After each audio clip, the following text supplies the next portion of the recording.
But I still was even more different.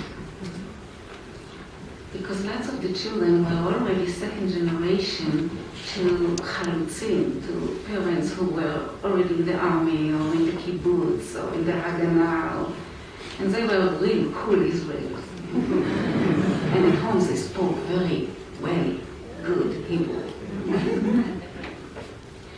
And Yiddish was not very popular. Actually, we were ashamed of our parents speaking Yiddish. And so my parents and me, as a second generation, were very different.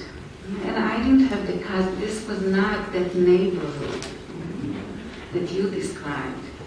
There were no other friends or cousins. I also grew up with no grandparents.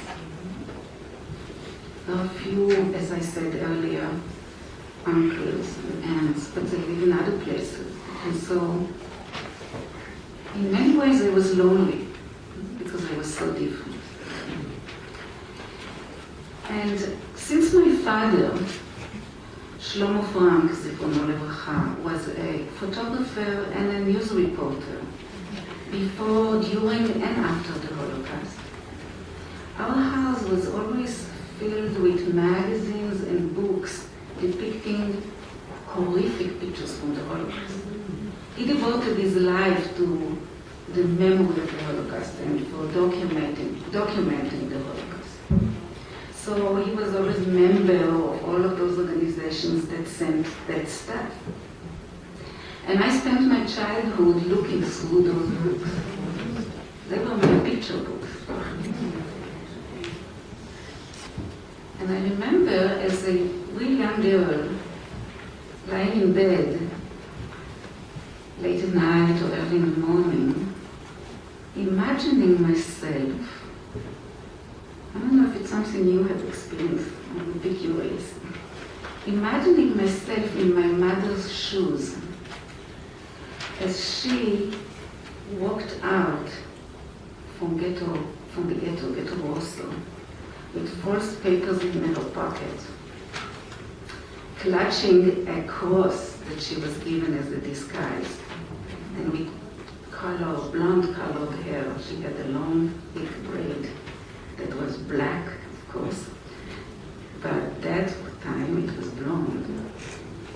She had to memorize the Lord's Prayer and pretend she's Catholic. And she was given the false papers in order to escape the ghetto. And she led life like in the movie The Pianist, if you ever saw it, hiding with the assistance of the underground, the Polish underground. But I would, lying in bed, I would imagine myself walking through those gates with the Nazis, scary guards and their dogs. And every wrong movement, every hesitation would have caused the exposure of her lie and be shot on the spot. So how much courage she had in that moment. Or I would imagine my father. I remember it clearly. I would imagine my father in Auschwitz, because I knew all of those stories. In the cold winter, shivering and cold and beaten up, standing in a long line, you can imagine this unending long line for soup, just to arrive at the end of the line to an empty pot. And I used to wonder, I used to ask myself, what would I do if I was